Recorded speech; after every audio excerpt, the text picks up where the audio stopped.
It's certainly a take. How successful was your lawn shenanigans, Alex? Well, I'm hoping it's going, but I had a thunderstorm yesterday. That was a bit of fun. Is it Anything boggy? around your area? No. Yeah, we've had rain. So what, was it just like a boggy, muddy mess? No, it's actually okay. It's all composted over right now, and I've just got to let it grow. I'm giving the let it grow, but it's raining, so it's fine. I mean, I'm only asking because the fans need to know, like what's going on. The fans need to know. The fans need to know. My grass. The questions have been coming in thick and fast. I've had at least one, at least one, maximum 100. Between 1 and 100. Yeah. No, that's fair. Okay, well, we may as well get this started. For those of you, welcome back to the Spill the TCG podcast. For those of you who are new, welcome. My name is Ben. Alex, who are you? Well, we're doing this all again. Yeah. Do you not know who I am? Yeah. Well, I know who you Alex are. Now, I'm not senile. You look like you're going that way, mate. Yeah. No comment. Actually, funnily enough, the barber, I went to the barber's last week and he said, Ben, your hair is now like grey. It's like characterized as grey. Like it's not even brown anymore. Do we have old photos of like you in our group, nice and early on? I have to try and find some because me and Harriet were going through some the other day where I had really long hair during like the lockdown, and it's nuts. Like I look like a mix between Brad Pitt and Orlando Bloom. I'm confused. I'd say a mix between there, like Legolas, a bit Fight Club, a bit of that. You know, just got the Orlando Bloom, Brad Pitt combo. Yeah, Brawn and the Beauty. Joe, do you want to introduce yourself? Hello, I'm Joe. Awesome. That is so good. That is Thanks. so good. You're used to this, obviously. I mean, you could ask me a question or something, or... Okay. How was your weekend?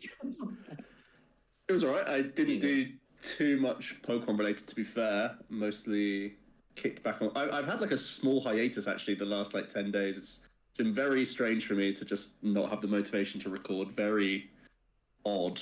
But I'm chilling. Have been for the last 10 or so days. Prepping for... Malmo, not Malmo, it's Stockholm. Yeah. For the first time, it's Stockholm, and I'm flying out next week, so that'll be good. Oh, nice. Any connection as to why you haven't felt the heat? I don't know really. I've not ever experienced not wanting to play, I suppose, for the last ever. So it's a very strange experience. But also, I'm very addicted to RuneScape right now, which is something that I dip in and out of, and it's completely absorbing all my time right now in a very unhealthy gamer way. So I'm putting in many hours into that game. I mean, you never just quit. Sinking it away. You never quit RuneScape. You never quit. That is true. You just take a break. I'm mostly just degenerate playing that at the moment. Yeah. Or you never started, I guess, since I never touched the game. That's the thing. Once they get you, it's like Pokemon. I'll never quit Pokemon, and I probably will never quit RuneScape either. Never say never, Joe. But how does it feel not playing any Pokemon? Or weird, really weird. But also, it's like from my perspective, people only want to hear about Charizard right now because of how dominant it's been, and giving people other options right now feels disingenuous because I feel like you should be playing Charizard as well, probably. Yeah. So it's like if I'm pushing other decks at people, it feels weird from my content stance when I just don't believe in. Yeah. Myself. you feel disingeneous. You just I feel like because then it's me going, hey, this is a fun option, guys. Yeah. And that's just not how I've ever done it. It's like you could be playing this, or you could be playing Charizard. Yeah. Why would you play this when you can play this? You can play these 58 cards and change the 2 anywhere else. You never lie, Joe. That's the thing. You never lie. That is my issue. I don't lie enough, especially for a content creator. You know what I'm talking about. Oh, Joe. Come back soon for more close mind. Alex, how's your weekend, mate? You back was broken, right? After I think we're a lover of grass, aren't we? Me and you, Ben. Yeah. We're showing our love age. a bit, love it. It was looking a bit dry, a bit brown, but you want to rejuvenate it, revitalize it back to its greenery. So I was busy doing that, spending time with the family. Yeah, that's fair. Not too much Pokemon. Again, similar Joe, I go through waves, but I'm going to be in Stockholm, so I really should be putting some time in. But well, the usual for me, I feel. I mean, I played Pokemon again. Harriet's Yeah. family are always like, "Where is he? Where is he? He's never here." Mm-hmm. And I was in Linelli Cup. And I say Linelli because people have said that I called it Linelli in the last podcast, but I definitely said Linelli. But Yeah. I can never really stay true to what I say to myself in my head. But yeah, I went to. How do you deal with the family saying, "Where the hell is that guy gone?" Why I just is say I'm a he Pokemon. here? I just say I'm doing something else. I don't know. They don't think you have another side piece, or They think Spread like out. originally when I first started going out with Harriet, and a lot of people could kind of relate to this, is that you don't quite realize when you're involved with Pokemon how much traveling you actually do. And that's not even like you're talking like on a plane. That's like random places in the UK. Down the Oh, he's at country, Huddersfield, or oh, he's in Macclesfield, or he's in like Devon or something, right? Bullshit. But then when you mix in, oh, he's in Stuttgart, oh, he's in Utrecht, and all these other random European cities, I think Harriet's family used to call me like the man of mystery, when we were first getting met, International because spy. like she would turn up alone and like, oh, he's at so and so, he's at this, that, and the other. Yeah. So, yeah, I went to. back to your tournament. What's that? Yeah, but back to your Pokemon. Oh no, yeah. I mean, I said to you guys after the tournament that I actually wanted to quit the game after this tournament. Yeah. I'm looking forward to this because you never own up to mistakes normally. So in the podcast, I said that I played one game of live with Espathra, and that was not technically true. I played one game, and the guy just like scooped immediately. So I hadn't played any games with Espathra, obviously. And like I played so bad. The first round, I was forgetting what cards did. Funnily enough, I ordered 3 Flittle before the weekend, and I thought they were the right Flittle only because that they were the larger HP. I was like, oh, the 50 HP. It's got to be the 50 HP. I didn't double check, obviously. Free retreat is the correct Flittle. Yeah. Realized then that it was the free retreat. So I got to the event. I was like, oh, whatever. Like, I'll just play it, see what happens.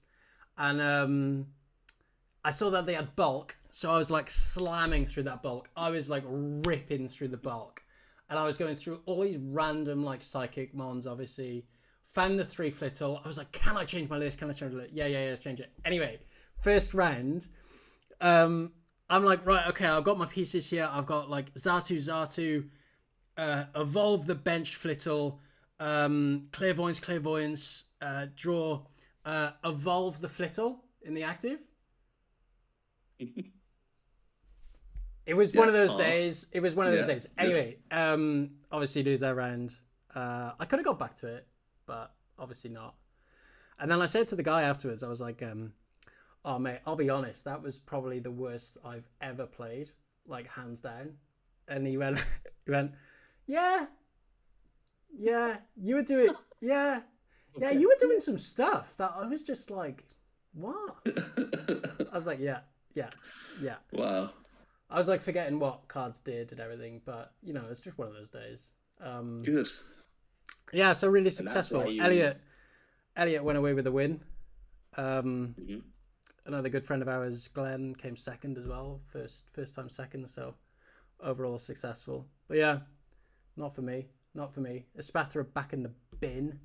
Oh, I think. You haven't. Yeah, let go of that dream. Have you sold them on? You got them sent. Not yet. Next track special delivery. You basically play a new deck every week, right? You scour the dreg end of Pokeca book to find the weirdest deck, and that's your thrill each week. It's because I don't set myself up for disappointment. If I go into locals with Charizard, I'm like, I'm gonna win this. But I'm like that anyway. I've got this really toxic mindset. Like, I've just got to win. I've got to win. I'll bring anything. I don't think you do though, because you're playing terrible decks. No. But in my head, I'm like, I'm way better than this.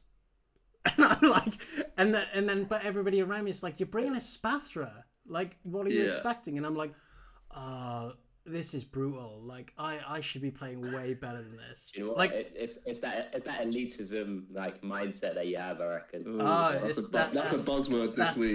That's a good follow up. Yeah. I mean, I guess this is bringing on to our next topic, which is kind of hot talk of the town. Joe, I know that we've conversed about this. Alex, I don't know your opinion yet. I struggled to articulate any sort of answer. Secret chat without me. That's well, we in Discord yesterday. Whilst Azul's stream was going on, we were chatting away. No, but Joe, it's okay. Don't worry about it. Yeah, I mean, we can chat about it now. It's fine. We're all friends. I feel like we can jump in on it. So for those, just to explain what's sort of happened, it was kind of sparked by the debacle of the NEIC registration. Yeah, there was players frustrated that they couldn't get entry to the tournament, and just generally how poor the entry system was and how it was dealt with. But then that sparked a lot of like heated conversation and debate, and also like sort of sprouting from that, there's been a more sort of wider debate around what it means to get a Worlds invite and what the Worlds experience should be like, and just the general like circuit in general. And that's coming from some high-level players, and also there's then also been this whole discussion about not forgetting the casual player base has been a big element as well. So when we're having these discussions around what the system should look like and why and for who, very much a noise of we can't forget the casual in all this has basically been like the main debate, I feel like, and why there's been like conflict, I guess, on Twitter, is that people are coming at it from different angles, I suppose. But over the last like 2 or 3 days, Azul's done like 12 hours worth of streaming, discussing it and having a lot of different opinions on. So I think it's eventually become very constructive and very interesting to listen to how, you know, people have come up with different solutions. I've tried to jot down a few ideas myself and like what I think it means to be a World Championships and stuff. So we can get into that as well. But I haven't really heard your thoughts on it, Alex. So just to preface the whole conversation before we get into like our own opinions. Yeah. Me and Alex have been Worlds competitors for like 8 years or something. Rab, you've been to have you been to 3? You've attended 2. You've been to 3. Yeah. Attended 2. Been to 3. Yeah. No, sorry. Qualified 3 times. That makes sense. Been to 2. You qualified 3, attended 2. Yeah. Right. So we've all been like perennial Worlds players, I suppose. Which year did you not go to? Yokohama. We bought the house. We bought the house instead, which I'm still bitter about. See? But coming to you live from the house that stopped being in Japan. It was either roof or Japan for a week. Yeah. But Rab, you and me, we've basically been Worlds invite and chill kind of players. Yeah. Alex, I know there's been seasons for you in the past where you've tried to go beyond a regular invite and push towards stipend or whatever it was at the time, like top 16 racing and stuff. So what's your sort of, I guess what's your take on like where the Worlds bar currently is and what the Worlds experience is like for you, I guess? I think, because there's a lot of different topics around the conversation that's happened, right? You've only touched like, and you only really scratched the surface. In terms of, let's just take Worlds as the main thing. I think the biggest thing where a lot of players now consider this game is it's the goal always seems to just be Worlds. For even someone just starting out new is always, oh look, you can come to these tournaments and your final goal should be trying to get to Worlds and things like that. But I feel like with how the game's progressed, how tournaments have become larger, how we now have internationals which have this almost bigger than what the old worlds I used to go to were in terms of production, in terms of what you can actually do at these events. They should be, for a lot of people, sometimes like a mini worlds, and I don't think people really see it like that. Yeah. When we first got to worlds, it was a few hundred people. Obviously, it's a grand event. The point threshold is similar now, I suppose, with the sort of point structure that you need. So back then we needed 500 points. It was more local regionals compared to the more European sizes now. So I'm pleased that they've moved it back up because we have locals back. And I think that's at the bare minimum we kind of needed to get to. Yeah, the biggest thing compared to last year, right? Yeah, exactly. And I benefited from it being dropped because we haven't had locals, or then suddenly we did get a bit of locals as well. But I've always felt in my mind that Worlds is an exclusive event. Yeah. I know, personally, I just would like to see it that it's a big achievement for people who have the time, have the opportunity to spend the dedicated amount of time to qualify and actually make it there. It's always been something that, when I first started, I wanted to make it to Worlds, but I know that I may not be able to go the first year. I may not be able to go the second year. But I can progress. I can improve as a player, and I can get to those stages one day. I fell into a bit of a place where maybe I could dedicate more time when I first started, so I got a bit lucky, and I was able to go a bit more regularly. But I feel like the way the game's gone now, it shouldn't be the be all and end all for everyone. Yeah, I agree. Do you think that's so in terms of a failing, I suppose, for me, I feel like one of the big issues of there only being the carrot on the stick of Worlds is that I don't know why, because ICs are very respected, enjoyed events, but I don't know why they don't have that same element of that celebration or whatever that Worlds always has.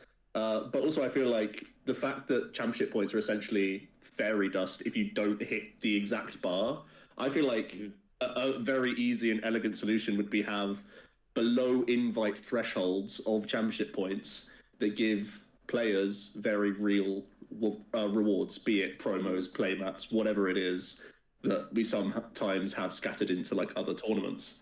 So I feel like there could easily be for all levels of players, right? Because casual players, even if they're only attending one regional this season and their local events as and when, and I don't mean to say casual as an insult or anything like that, because that word has been weaponized a lot this week. I mean casual in the sense that they don't attend many tournaments, and certainly not larger scale tournaments, and maybe would consider an IC in the season or whatever. But the main idea is they're dipping their toe into competitive from being collectors or not playing any TCG at all, and they randomly pick up championship points at a tournament, and then they ask what championship points are, and it's to get your Worlds invite. But now if we had a different solution of once you hit this threshold, you're getting this promo, these play packs that we've had at tournaments, this, that, and the other, having these additional incentives keeps people playing the game all season long, even at points where a Worlds invite is no longer realistic for someone, or if a Worlds invite has been achieved, you could even have things beyond a Worlds invite of other promo incentives or this, that, and the other.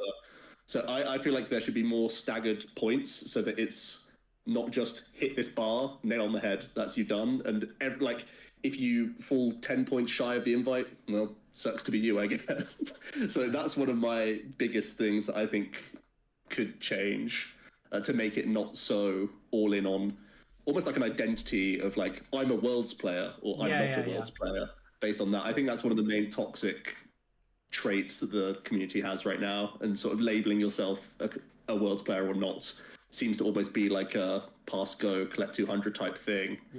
Of you have to have said that you've been to Worlds at least once to say that you're a Worlds player, otherwise you're a casual in a weaponized sense. No, yeah, I agree. I don't think there's many opinions that I necessarily disagree with or agree with on a quite a violent basis. But I do agree with a few of the points that you were saying, Alex, about the exclusivity of Worlds.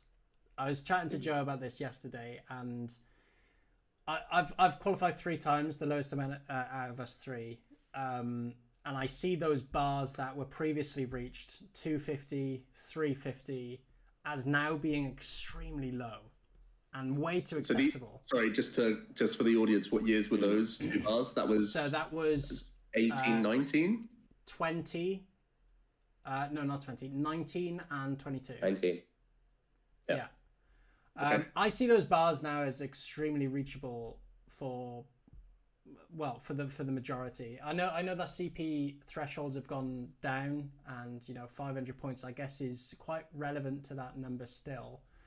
But I think that World should go back to a more of an exclusive event for the elite player, for the world's best. And I don't think players should be able to disagree with that point.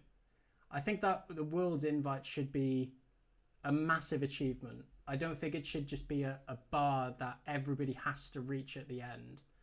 I mean, it certainly isn't. I mean, it isn't that bar right now. Well, it is and it isn't. I think there's a toxic nature around this World's invite as being that if you do what do you think makes it too easy right now? Do you think it's a ratio of how many points you can get at local events?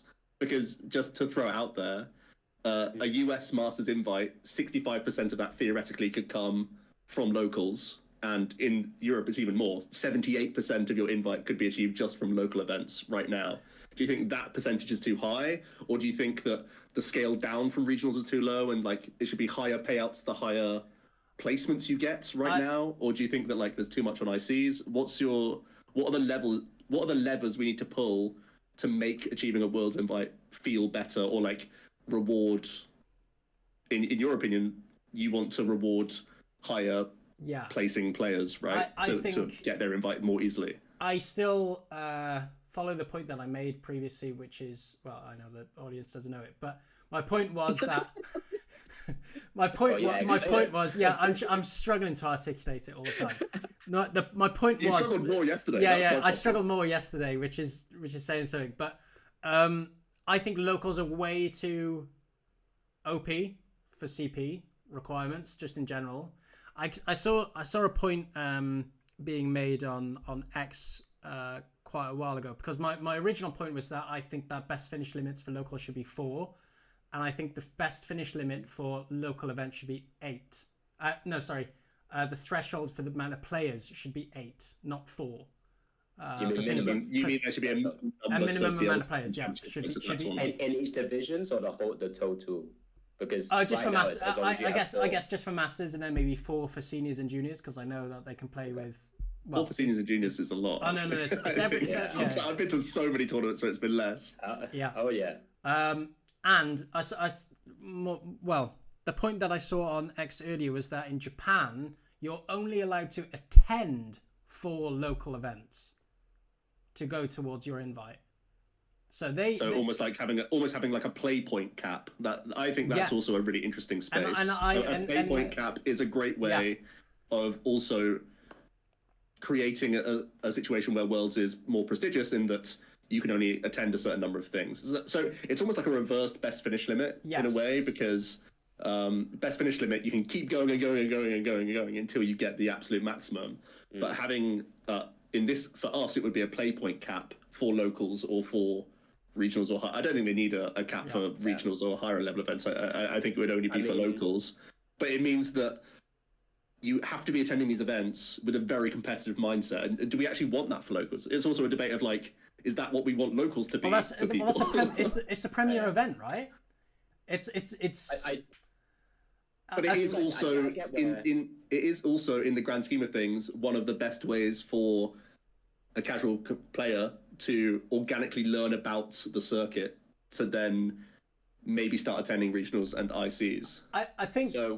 Just to kind of give you my view on this, because obviously I haven't spoken to you both about this. Yeah. I was thinking of something quite similar as well. And again, this is not to be excluding people, but.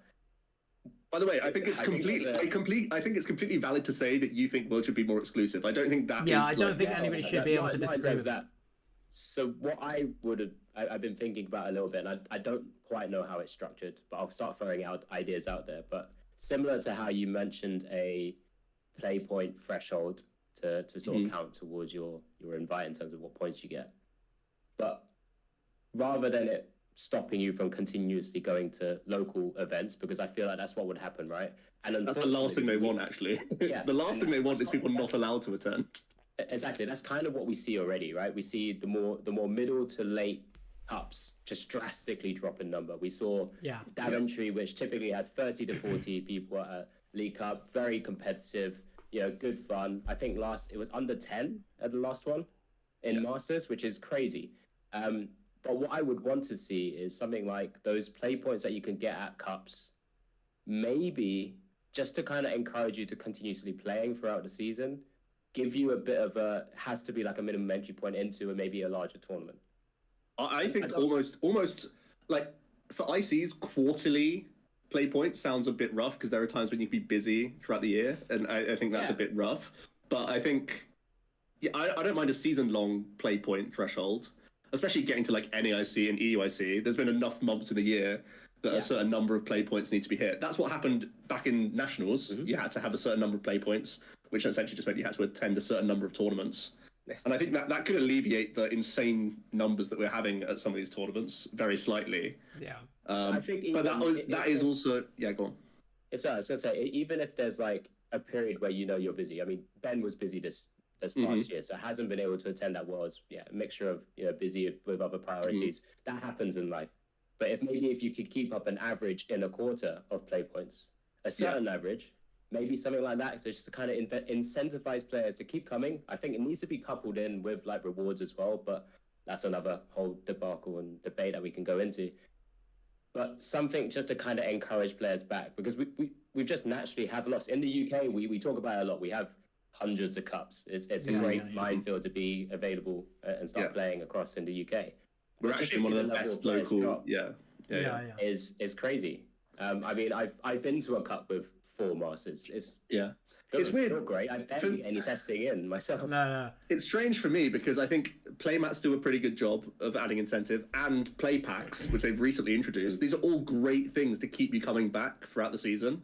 So I think they've made steps to make cups worthwhile for a longer period of time, even without CP being an incentive. But that does still happen towards the end of every single season. Like the beginning of the season cups versus end of season cups. Like you said, it can be like 30, 40 people difference. That carrot is no longer available maybe to some people, or has already been attained. So maybe I can take a break and just, almost the reward for getting your invite is to not play the game, which is so weird and backwards. Like you pat yourself on the back to be like, yes, I don't have to go to tournaments anymore. That's such a weird thing to think about as well. Like you get your time back. It's such a weird thing. I also had the idea that for cups to level the amount of CP that was awarded depending on the amount of attendees for the event. So me and you differ on this. Me and you differ on this, Rab, because I think that's dangerous for remote areas and stuff like that.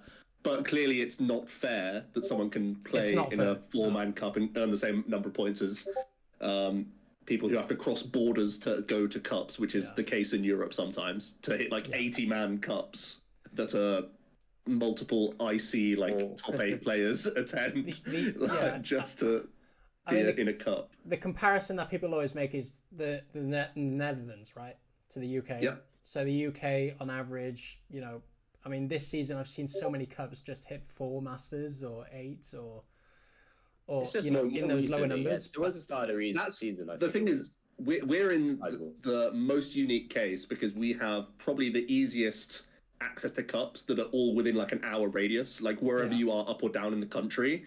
So we have the absolute best case scenario for cups of I think anywhere in the world probably. Agreed. And I think it's just so different to other European countries in their experience of a locals, because I think a locals would feel like almost for me and you, Alex, old regionals in the UK or old cities in the UK where they were always at least 60 players. And I think that's 100%. The case for cups in other European countries. I just think it's very punishing to mainland European players who don't have access to all those cups. Like, I think for me, even if I do have a busy schedule and, I'm commentating and I don't have a chance to maybe qualify or go for those big CP point finishes, I've still got 250 this year with only 2 regional finishes, top 258, and I've still finished with 200 and 40, which puts me, you know, we're talking maybe 4 or 5 worlds ago. That would be 10 points off an invite. I mean, but everything's scaled. Everything's scaled. Everything's scaled. I know. The point payouts but... were different then, so it's not just that the bar stays the same because the point acquisition also changes along with the bar changing. So it's not like one-to-one thing year to year. The biggest things that I think we kind of started talking about it and we kind of jumped into a different discussion, but the points gap difference that we currently have in our system, there obviously it does. I wouldn't say an overhaul. It just needs some changes to kind of help bridge what we currently have. Right, we have cups that offer 50 points as a max for first place, regional and special level events offering 200, and then these ICs which offer a great ton more. Right. And what we used to have back in the day, I guess, primarily in the States, across the pond, they had states which kind of offered like, I think it was like 130, if I'm not mistaken. It was that kind of point. Yeah, it was between. It was less than the regional, obviously, but it was between that and what were cities at the time, which are essentially our cups now. So it was a bridging tournament almost. And I think that would be awesome to introduce into the system as well. By the way, yeah. and I think. And there's another system I could talk about, just because, again, I've been thinking about this for the last couple of days, is taking in. But there's a lot in there that's still a focus around the international tournaments, right? So we now only have 3, so there's even more of an emphasis. Obviously, they've grown to a certain size, particularly, I mean, actually all 3. I mean, the LAIC went over 1,000 for the first time. EUIC is over 2,600. You're still only getting points for the top 1,000, isn't it? 1,024 for 1,024 and AIC. Is a regional win effectively if you got a top 1,000. And it's cup win. Sorry, cup win. What did I say? Regional win. That's not true. Cup win. That'd be crazy. Imagine that. Ben just needs one of those and he'd have his invite. Sorry. So that kind of gap right now is crazy, but at the same time, you're now it's almost like you have to actually do a lot better at internationals as well. So maybe there's an extra push there. It's just too much of a disparity what we see from. It's really weird because regionals to ICs. I like the draw that ICs have. ICs are clearly like the biggest tournaments in the calendar, and like you said, Alex, for a number of players who don't aspire to go to Worlds, even they'll look at an IC as their biggest tournament in the calendar. And I love that. No, they don't, and that's what I have. I feel like NAIC is that for a massive amount. I'd agree. I think that's why there's been so much inflammatory tweeting going on, because of the frustration that they can't be at what they were expected to be their biggest tournament of the year. I don't know. I feel like a lot of people don't put enough emphasis on those ICs still. Interesting. I mean, I haven't played in many, so I guess I haven't been lured into it enough, if that makes sense. Like when OCIC was around and when LAIC was around, I would choose not to go to them very often. No. So I suppose you're right in that sense, is that even with these insane prizing or whatever, I haven't had that incentive enough either. I guess we wouldn't need to, I guess, because of the point threshold at the time. That's true. That's true. This season does change it. Yeah. Because of the structure that we have now, and obviously one less IC, there's a greater emphasis on internationals, because I guess being the top 33% of the tournament gets you a good chunk of points that don't count to a best finish limit, really. Yeah. Goes a long way. And like, so my biggest gripe is actually that ended up in a couple of conversations before where some people have said we could have the best player in the world who's a local player, etc. Maybe can't afford to go to Worlds. Well, then my first thinking is, well, make that next step and make a regional as your Worlds. If you're really that good, you could get the points there, you can win money, you can earn prizes there, earn money there, and then you can make ICs your next step. It just feels like most people just want to jump over hoops and jump over large tournaments to kind of go, the carrot is Worlds, and then you kind of need to get there. And I can't make it because I can't afford it. Well, think about the local ICs or the local regionals as your big tournament and do well there, earn money there, etc. If you're quote unquote one of the best players that we all team could see.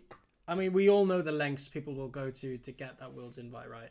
Because that's like, that is their ultimate mindset, and they may not be seeing outside of that vision to put a realistic sticker on it, like you say, to say no, maybe the regional or maybe the internats is should be equivalent to your Worlds, right? But I think I must stop just on this topic. Can I just have one more? Go on. Question. I mean, I was going to ask you a question related to it anyway. But mostly just, it's not about the system so much as what Worlds feels like to us. Because we've played in a number of them now. And especially this year, it's a different system to the last few years that we've all been participating in that they've gone from a day 1, day 2 structure to, it's essentially like playing an IC now, right? Where even those with top 16...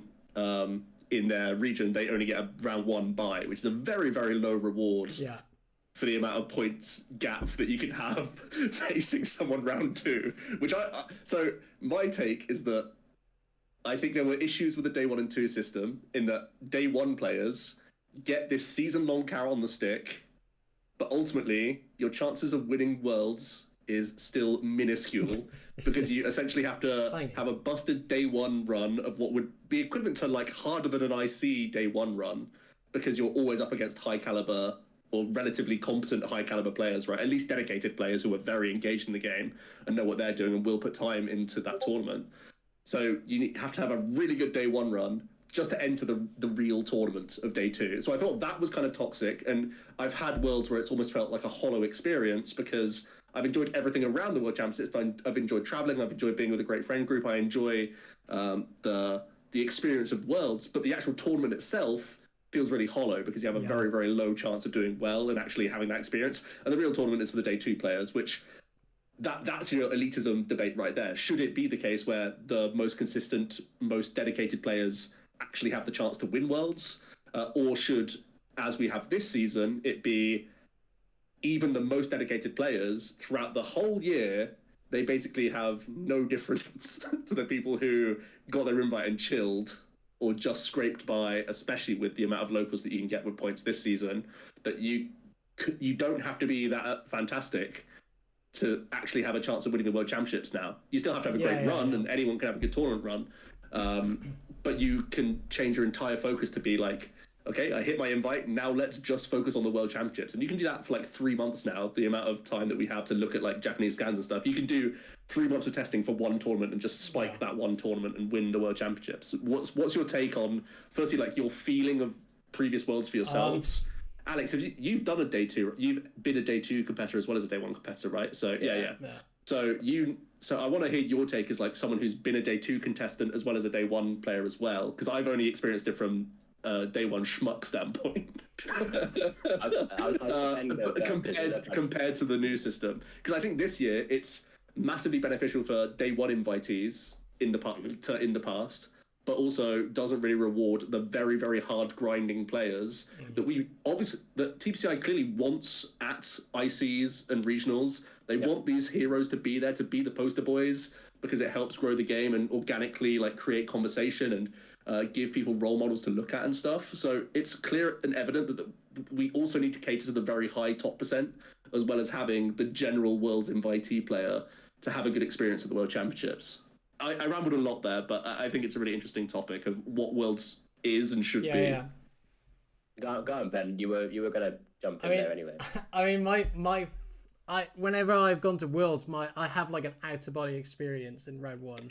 Like every single time, I'm up against somebody who can speak no English every time, so I can't have like a little bit of a chit chat, little bit of a ramble beforehand. So the nerves are still there because, like you said, you've had this entire season, you've committed, you've played out your skin for the entire tournament, and I always have this sinking feeling that I am only 3 ties away from just being on 0 CP again. And it is so hard. Worlds is incredibly, incredibly different because you know that you have that ongoing pressure that you need 6 wins. You know, a tie is a loss, basically. I mean, we all know that. I think that's a whole other debate in itself. And that's another debate in itself as well. That's a whole other kind of world. So unfortunately, my first initial feelings, until I get into the rhythm of things, and I meet some lovely people from around the world, and I have casual conversations with, my first feeling is depression, because it's just like there's so much on my shoulders at that time. I've got up at like 7 a.m. And you've just got really hyped with the amazing music and the drums or whatever other thing has come on the stage. I've tested, I've done all of this. I mean, I know last Worlds I played Blissey, but it's like it's still the same pressure on that. Yeah. It's still the same point, isn't it? It's like all of it's led up to this, and is it what you expected? Well, I don't know. I don't know. That's the thing. You've been allowed into this one tournament that's harder than any one that you'll ever play, but that's like the esteem and prestige of Worlds as well, right? That's what we're all looking for at the end of the day. So it's right to have that challenge. But Alex, I want to let you have your time to talk about it, because you've seen both sides of the day 1-2 coin. I would try not to ramble too much, but I guess going back to when I first qualified, those Worlds, the first 2-3 Worlds I went to, I felt like it was, I guess it felt like I was able to call myself a Worlds competitor. I think you did this earlier, right? It felt like I was part of that exclusive group who were consistently able to perform, do super well in their regional scene, I guess in our UK scene primarily. And it felt a lot more fulfilling for myself, I guess, as a competitive player. Obviously, when they introduced the day 2 system for the first time, I think I ended up getting quite fortunate again, getting into that. And mine came quite late, so I was already grinding the whole season anyway, so it was kind of non-stop. The day 2 invite, unless you're in the contention quite a lot and quite early on, I burnt out towards the end. So my Worlds experience was never as fulfilling as I've had it before. I may have had a great opportunity to kind of escape the day 1. I don't know. I was going to say a rude word, but I'm going to do it. Shit show sometimes, right? But Get out. In effect, it kind of is like that, right? Cut him You're off. in the gulag. with like a desert eagle or something. I'm back here again. You've got the spasms. Oh man, yeah. So, and I guess in more recent years, it's great to have it more open, more opportunity for people to experience the whole shebang of the World Championships, and that's kind of what we got from, especially with the Yokohama one, right? It was a massive celebration in a country it's never really had before, and it's completely off the scale. You kind of had that before as well, where you had also people just come along, also have LCQs, also have the Opens, or like London was a great celebration and still had a lot of people. Yep. But it lost something to say that, well, I look around and half the people at this event is anyone who you've seen walking around regionals is now walking around Worlds. That is a different feeling, right? That is a very different feeling. It is, and again, I'm not saying I haven't benefited from that system, guys, because I have 250 points, 350 points. I got to those stages and it was like a massive relief just to get it over and done with. And it allowed me to continue saying I was a quote unquote Worlds competitor. But I'm sure it must have taken something away from someone who was consistently good throughout the season, who was on 3-4 times the amount of points that I was on. And I'm playing effectively the same tournament as them, because they might have missed out on a day 2 invite. And that's where I always feel like it needs to be one of those bigger celebrations for that season, the best players who have been the most consistent. If you're dedicating the time to it and you're consistently performing well, you deserve to be at Worlds, and that's the kind of tournament that I would want to be part of, or in any way, shape, or form, if I was able to do so. Times have changed; it doesn't always happen that way nowadays. Yeah. So it's clear that Pokemon want the philosophy of their World Championships to be that celebration. So I think it's inevitable that they're going to be large numbers. But I'm really interested in this season's Worlds and how it plays out, as it almost seems like a busted IC in terms of how its difficulty to win or whatever. But I actually like a day 1-2 structure if it was slightly tweaked, because like you say, then you are actually genuinely giving the reward for those most dedicated and most skilled throughout the year, and keeps them playing all season as well, which is amazing for the exposure of the game, because obviously the high level of play is what's on show at regionals on the streams, which is their main means of marketing the competitive scene.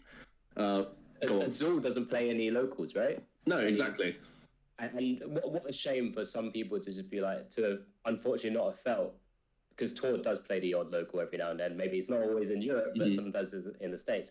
Yeah. But, you can go up against Tor in a local cup.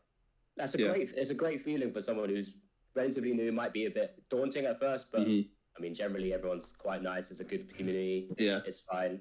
But that kind of opportunity is missed if players like that.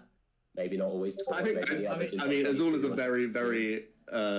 He's very much in the minority. I think almost everyone chasing around him will be attending a lot of local events. I mean, obviously, there's people who don't have to, which is fine. But whatever. Just being able to face up against top players is the first time. Almost great. The first time I played Alex was at a cup. He had to ask everybody what my cards did. What were you playing? What were you playing? I was playing Lucario Focus Sash. It was an expanded tournament, so I barely knew what I was doing there. Okay. I mean, Lucario Focus Sash doesn't sound that crazy. That sounds like quite a normal deck. That was great. Yeah, great deck. I hadn't seen it in quite some time, obviously, and I was playing Landorus, so in reality, I didn't really need to care. But breaking every sash to one. Where the friendship blossomed. Yeah. Never looked back since. I just want to have one more thing about just day 1, day 2 system. I think my biggest issue with the old day 1, day 2 system was how busted it was that players didn't lock in their deck at the same time, and the fact that day 1 to day 2 you could change decks and techs. I feel like a massive change would be that everyone locks in a deck at the same time, and that would save the scouting nonsense and the minute.com meta change from a 12-hour change in the metagame entirely based on the amount of decks that did well day 1 to day 2. I think that was absolutely busted and stupid. But I think that would be a big improvement on the day 1, day 2 system, which is important to me in it keeps the very high-level players playing. But then also the other thing I would like to see is make CP not just a world's bar under-over. I think layering that more would be a great way to incentivize all levels of players. Yeah. As someone who's got an invite and shield for a while, having something above that to strive for that isn't just top 16, which is like a massive gap. Having, things above and below that invite. I mean, the halfway mark or 25% mark, whatever of CP, make it more valuable. A nice formalization of the CP and what it actually means would be really good. I think I agree. But yeah, and also as we said, potential tweaking of the ratios of an IC versus a regional versus a cup. I don't think anyone's too bothered about challenges because I think they're scaled correctly, basically. Yeah. They seem fine. I mean, it's case in point in saying the person here is playing the most Pokemon is Benjamin. And I mean, Joe, I don't even know the next cup you might even go to. I mean, will you even attend one? I don't plan on going to a cup until next season. Yeah. I just love the game. I don't know. Crazy. I don't know about you two. You actually love the game the most out of all three of us. Most of my joy comes out of learning the game, I suppose. Learning decks and learning matchups. Yeah. That's my joy compared to actually playing against other people. It's really bizarre. I prefer to just be in my little spreadsheet playing matchup 1 against matchup 2 10 times in a row. Yeah. That's my joy. That's how I enjoy the game. But that's because I'm a little autist. So. You see, I just rip open the package and not read the instructions. That's my problem. Yeah. And you go through page 1 to 10 of the Lego instructions.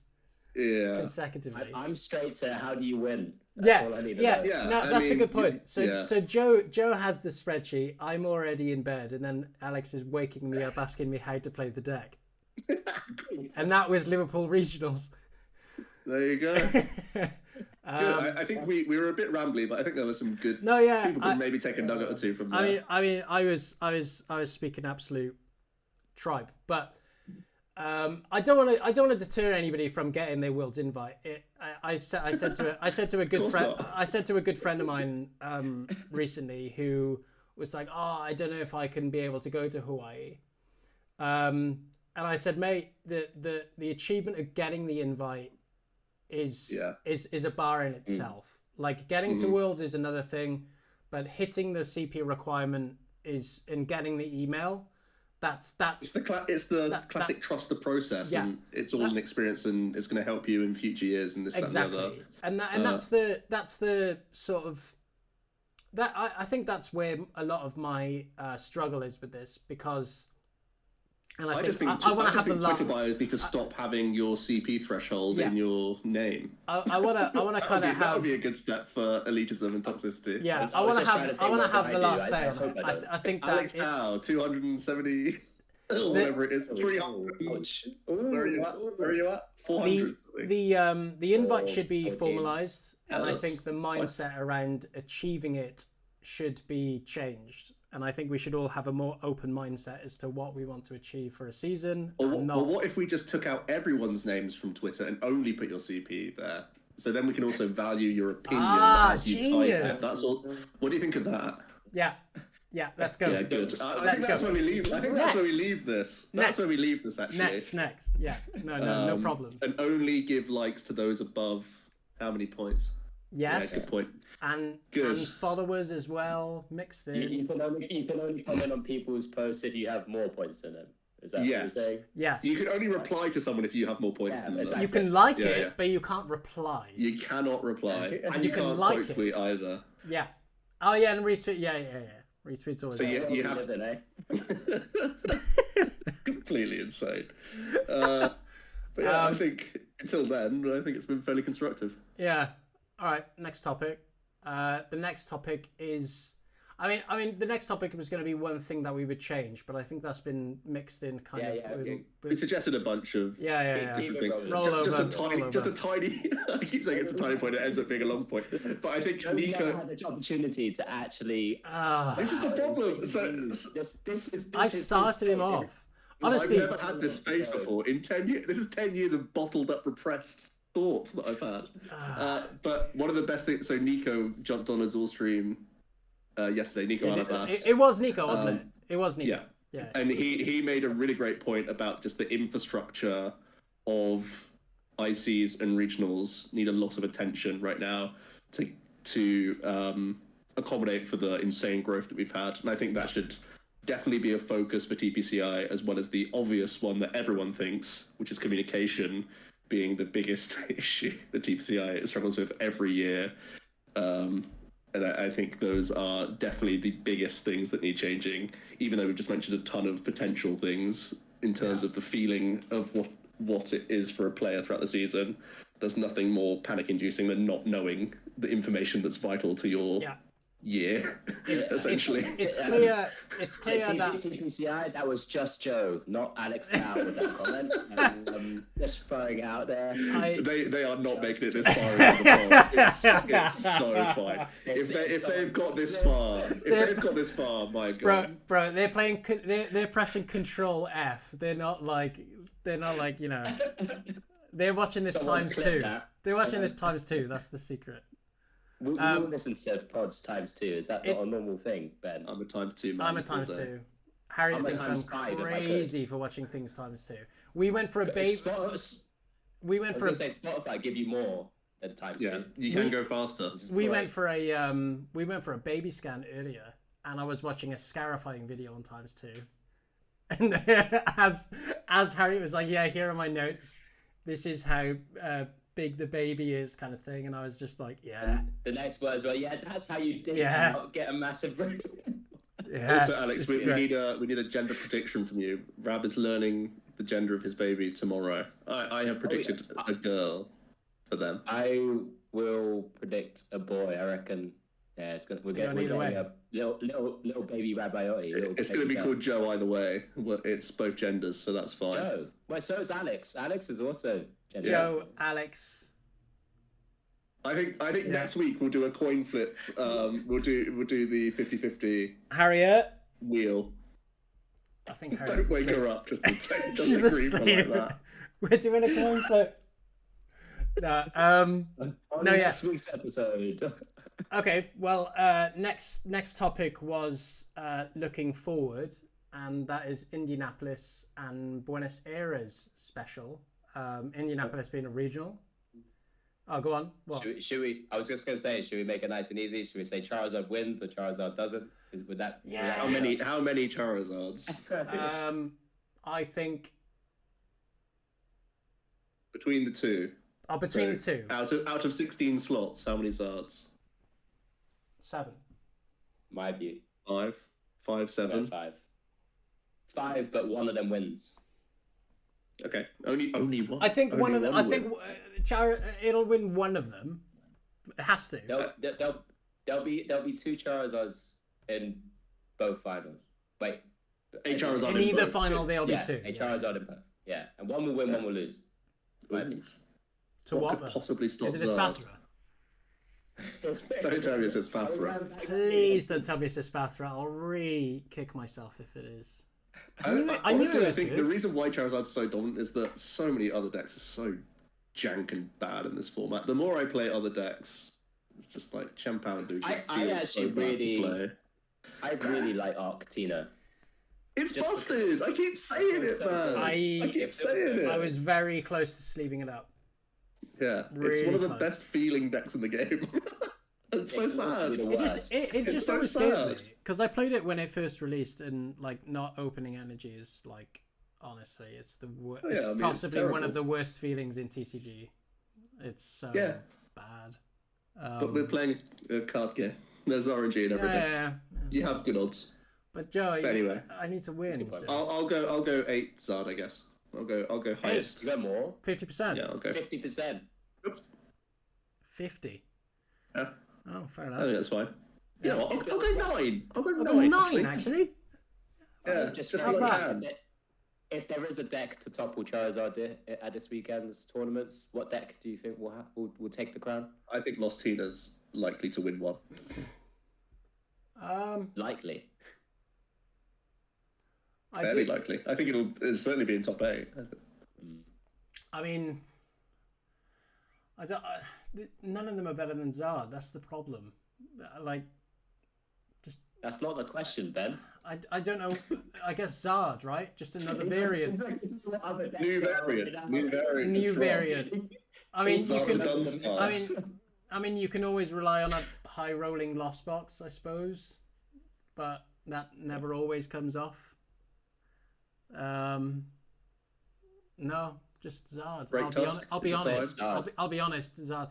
But control can come back, but it can also. There's been a lot of it online, I think, recently. What, Control? The Pidgeot version. I don't know why Zards are people. getting greedy, I don't know. right? I There's don't know why that people. classic play it. threshold of Zards not playing enough tech anymore that you can actually beat them again. You said it last week, right? A lot of people are just gonna get greedier and greedier with it. But I think that's enough, right, for Charizard. But at these tournaments, I think It sounds like we're being lazy, and I certainly haven't played all week, so I am. But I feel like most people are content just saying Zard's too good. If you can just think about how many classes there have been on Metafy recently, and how many of them been on Charizard rather than any other bloody deck out there, that tells you all you need to know. Yeah. I think the only thing that would stop Charizard's play rate at this point is not wanting to play the mirror, which is reasonable. Yeah, I agree. I think there will be players who are intimidated by other people's experience with Zard, and they say that I'm not the best Charizard player in the room. How can I win this tournament? Yeah. Well, it can't be by playing Charizard, so I won't win all my mirrors. I think that's the only reason to not play Zard right now, which is a legitimate thought. Yeah. And for that, you can play, Lugia, Pal, Arctina, Lost Tina. Yeah. Those decks. Yeah, that's a good point. What are we up to this weekend, Alex? Any tournaments? This weekend, bank holiday, get 3 days. 3 days. It is. Yeah. I think I am registered for a cup, but I probably won't be going. I feel like I need another weekend. I mean, the same way that you've been told off from family members and wifeys and people who said, "Where's your husband when you have 2 kids?" And I'm like, yeah. Oh yeah. Does he actually have another family? Where's all his money going? International man of mystery. So I may play like a challenge just because I think it's like a newish shop. I like kind of attending those, seeing a different crowd of people.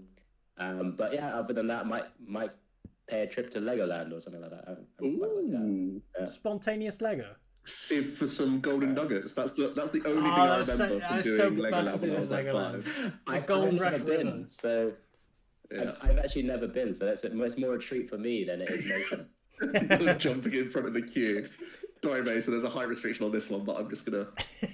Just wait. Can you just wait here? Can you wait here with this nice man? You wait here. Yeah. Brilliant.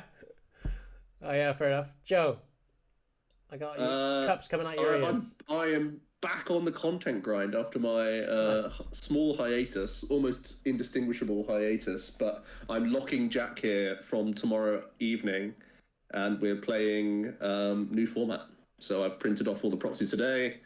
We're going to be building Pults and all the other new stuff. And experimenting with those for the first time, which will be really exciting. I am stunned at how little Ogapon has done. It has had literally one placement in all the City Leagues so far. One. The question was that gimmick is or no astonishing for a aggressive basic deck. I'm quite happy to say that it's not going to be like a really, really good deck anymore, like clearly evident, but I think it is criminally underplayed / not built correctly within the first week of Japanese meta, which is completely fine. But I'm still going to go out of my way to build the most aggressive, dumb, I'm cheesing you turn 1 list, and I'm going to have fun doing it. Yeah, very good. Well, let us know how Jack turns insane after this weekend. No, I'll be feeding him every 10 hours. Every 10 hours. And he gets water based on his prize cards. Laura will be pleased. What? Not sweet? Moans at him for not eating dinner. Yeah, exactly. I'll be feeding Jack dinner at least one of the days, so that's good. One chip on every card. Yeah. Oh yeah. You guys know how tight my office is, that I can physically stop Jack from leaving the room if I have to, if it comes to that. So that's good. There is one window, to be fair. There is a window. There is a window. It was great when we were over that weekend when we were all testing. What were you testing? Was it Worlds format? NEIC, pre-Worlds. Pre-Worlds, yeah. I think we'll try and do something post NEIC for something like that. Have like a big weekend. We have a massive period until Worlds, right? So exactly. Shout out to that big video where I played, because I played terribly and Joe was just absolutely rinsing me in that commentary. Yeah. He's supposed to know what he's doing, but he's not doing it. I mean, I had to do a whole pre-set thing that I put in front of every video because of how badly we were misplaying. That was like, we were just having fun this weekend. It was a casual atmosphere. Don't take the plays too seriously. Bear in mind, we were all like playing for our hearts, basically. See, you're so elitist. I don't get invited to that. You were busy. I think you did get the invite to that. Yeah, pretty sure. I tell Dad. I was being elitist. That's what I was trying to say. That's the issue. Yeah. You know, it's funny because although Joe rinses me a lot for multiple reasons, he's actually got a picture of me in his lounge. Like, he's got a little shrine to me, which I'm sure I'll put on X later online. I think it's... this is the most bizarre thing. Rab sent me a calendar of himself. So, it wasn't me, it was Harriet. So, Harriet made a couple of calendars of me in various... I was going to say positions, but it's not positions. It's various photos. Please don't be. That's a different calendar. That's the one for charity. The one... And I think this month is me in the captain hat. Yeah. The sailor's hat with the mustache. The sailor's hat, yeah. You should bring back the mustache. I think that was a good meme. A lot of people say that, you know. A lot of people say I look all right with a mustache. That's not what I said. I've changed to like. So I'm starting to rewatch The Sopranos. I keep coming home every day with a new like shirt. With a wacky kind of like bowling shirt style, and Harriet just hates it. So it's really on the last time in Utrecht that we were working together. Was that? Sure. Was that a bowling shirt? No, it was just a very funky shirt that you decided to buy. Yeah. Oh no. Yeah, that was my first one. That's where it started. I wore that to work this week at some point. So people, I got compliments on that. Compliments. Some. Good. Right. Well, okay. I think it's a good point to end it there. These pods keep getting longer. Hour, 4 minutes this time. This was a chunky one today because I feel like it was a meaty conversation to have. I could have gone for longer on the world stuff. I jotted down so much, and there's so much to the discussion of what it means to, or like what should worlds mean, what the experience of worlds is like, and thresholds, and just the general player experience. Yeah. It's a really meaty topic that has so many avenues to it. And every time I thought about making a change, I always had to think. So I was just proposing changes in my mind of how things have been in previous worlds and this, that, and the other. And you have to think how this affects the very high-end players, the competitive casual, and the casual player base. And changing all these levers and keeping something for everyone. I think the main general overarching thing is like Pokemon wants worlds to be accessible to a decent number of dedicated players. And we need, or they should certainly be trying to make tournaments worth attending all year round and not have that same drop off that is really, really bad, I think, in both locals and regionals towards the latter stages of the season. Obviously, bar NEIC. But I think those are that was a really interesting space to think about because I hadn't really thought about it too much until this conversation started.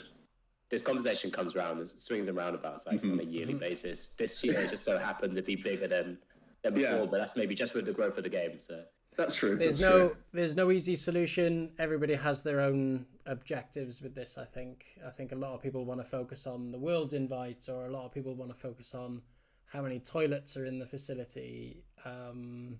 Some people want to talk about genuinely important. Genuinely, please. Genuinely, that's one of the biggest complaints I have of regionals. And there's no easy solution, and I'm sure there's somebody at Play Pokemon thinking, how can we fix this? Good luck to them, because I'm not in that same office, thankfully, because there's some hard decisions that have to be made, but. Alex, do you want to just say something before we head off? No. All right, brilliant. To say? Okay. All right, no problem. See you later, guys.